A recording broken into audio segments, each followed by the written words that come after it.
Vou apresentar o artigo Impactos Ambientais e Sociais das Cavas Subaquáticas na Disposição de Sedimentos Contaminados, um estudo de caso do estuário Santo São Vicente. Esse trabalho foi confeccionado por mim, Sandra de Oliveira Soares Cardoso, e pela professora doutora Patrícia Goriche. Bem, privilegiada em termos de paisagem, a Baixada Santista tem nas suas praias, na área de cobertura da Mata Atlântica e a Serra do Mar, alguns dos seus maiores atrativos turísticos da região. Para além do turismo, o Porto de Santos é outra das grandes atrações da cidade, seja pelos barcos de cruzeiro que ali chegam, seja pelo intenso comércio que faz do Porto de Santos o maior e o mais importante da América do Sul. Por isso também o Porto de Santos recebe navios cada vez maiores e para que isso possa acontecer, há a necessidade de proceder à dragagem do local, aprofundando e alargando o canal de acesso.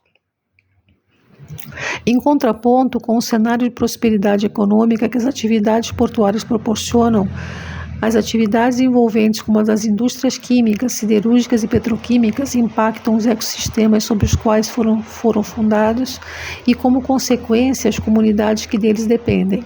Atividades portuárias, dragagem de canais, esgotos clandestinos, efluentes industriais e fontes indiretas como a deposição atmosférica, por exemplo, estão entre as principais causas de poluição dos ambientes delicados que compõem o sistema estuarino e o mangue, que são características da construção da cava.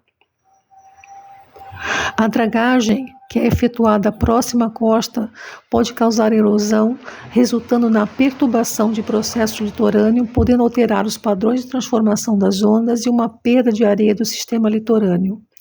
Os impactos resultantes da dragagem estão relacionados com a profundidade, a quantidade de sedimentos marinhos que são extraídos e a distância entre a linha costeira e o local onde a dragagem é efetuada.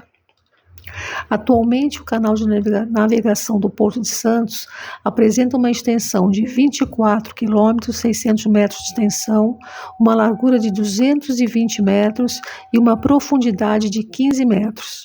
A área composta pelo Porto de Santos se estende desde a Baía de Santos até a região do Pier da Lemoa, onde termina o trecho que se encontra sob a responsabilidade e jurisdição da Santos Port Authority, que tem início o canal de Pirassaguera, que os terminais de uso privado tipo Lanhos e Minas utilizam como acesso.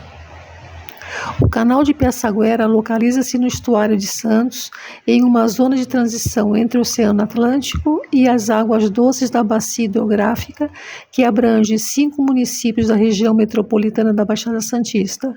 É um canal com uma extensão de 5 quilômetros até o Largo do Caneu e que desde 1969 é utilizado como passagem de navios para transporte de carga.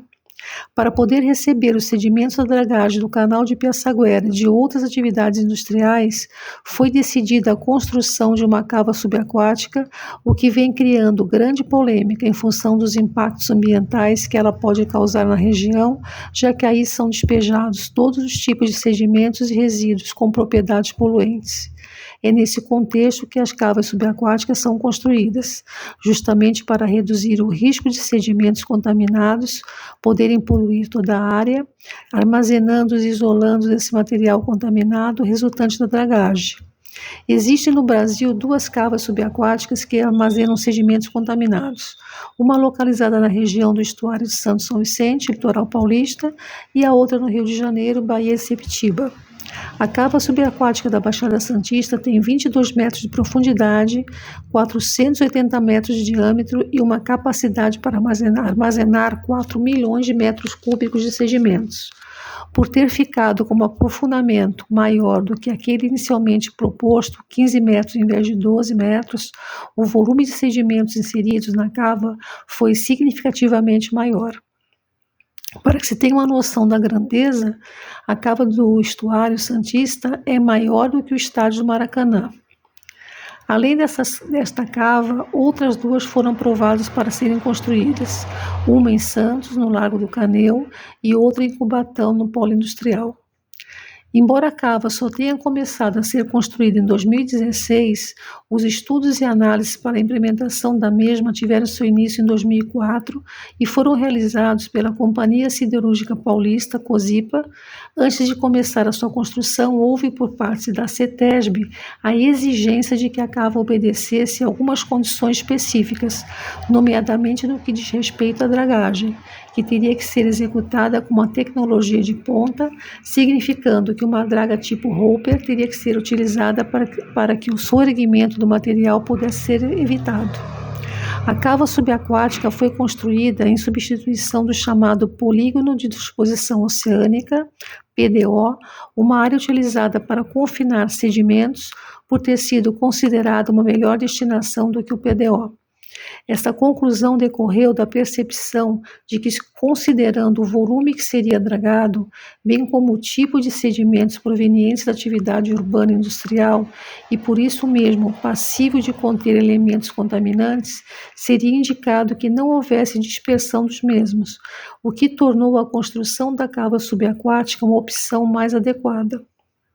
O capeamento, ou seja, o fechamento da cava, localizada no canal de Piaçaguera, na Baixada Santista, efetuado em 2020, foi o culminar de um trabalho de limpeza do canal, de onde foram retirados materiais contaminantes do leito e, posteriormente, foi realizada a disposição, cumprindo com as normas da legislação ambiental. Entretanto, a descrição aprovada em 2004 para a disposição dos sedimentos da área representava uma estrutura do modelo CDF, ou seja, uma instalação de descarte confinado. Porém, a estrutura que veio a ser construída está de acordo com o modelo CAD, ou seja, descarte aquático contido. Com diferenças a nível do método de construção e dos valores desempenhados, bem como ao nível de segurança e indicação de uso de cada um dos modelos. Contudo, tanto a sua construção como a sua utilização ao longo desses anos tem gerado inúmeras discussões e conflitos, sobretudo ambientais, pelos eventuais impactos que a cava tem sobre os serviços ecossistêmicos da região.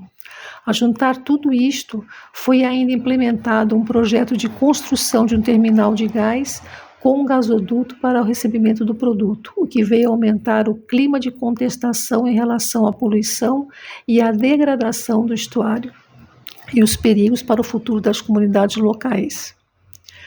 A sedimentação de resíduos em meio aquático é uma prática adotada nos mais diversos países, como Estados Unidos e alguns países da Europa. O método mais utilizado é o CDF, ou instalação de disposição confinada, que é uma área construída artificialmente, cercada por diques e destinada a conter os materiais dragados contaminados, visando impedir o seu vazamento para o meio ambiente. O material dragado é disposto geralmente nas áreas confinadas hidraulicamente, seja por meio de tubulações ou por sistemas de bombeamento de dragas autotransportadas ou por barcaças. Embora as cavas subaquáticas ofereçam uma solução técnica para a disposição dos sedimentos contaminados, a sua sustentabilidade e segurança a longo prazo são questionáveis. A eficácia das cavas depende do uso de tecnologias avançadas para contenção e monitoramento, mas a manutenção a longo prazo e a garantia de que os contaminantes permanecerão confinados são desafios significativos. As cavas podem mitigar alguns riscos imediatos, mas os impactos ambientais a longo prazo, como a contaminação persistente e a degradação dos ecossistemas, comprometem a sustentabilidade desta solução. Alternativas mais sustentáveis, como a remediação in situ e o tratamento de sedimentos contaminados antes da disposição, podem oferecer soluções mais eficazes.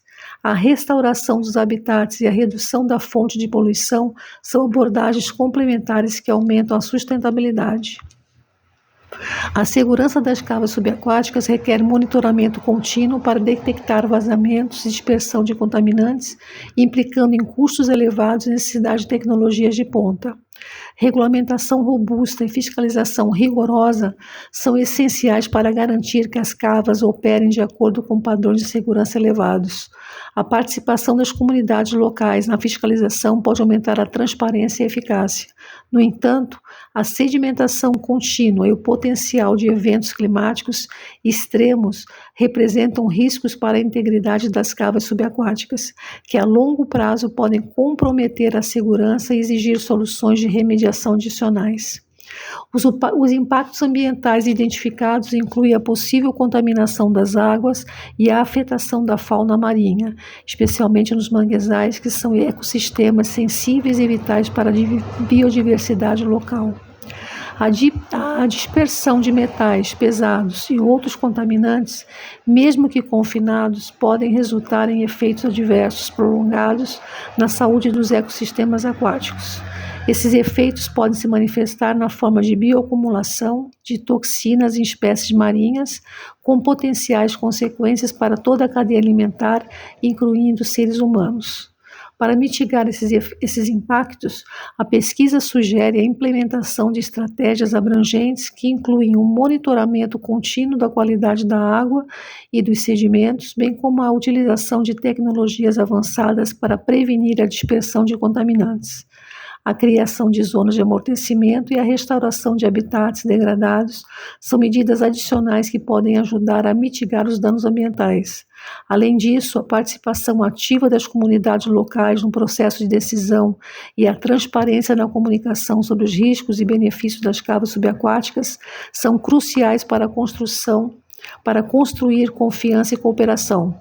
Políticas públicas robustas que incorporem melhores práticas internacionais e garantam o cumprimento rigoroso das regulamentações ambientais são essenciais para a gestão eficaz das cavas subaquáticas. Em conclusão, embora as cavas subaquáticas ofereçam uma solução prática para a disposição de sedimentos contaminados, a sua eficácia e segurança dependem de uma gestão integrada que considera tanto os aspectos técnicos quanto os impactos socioambientais.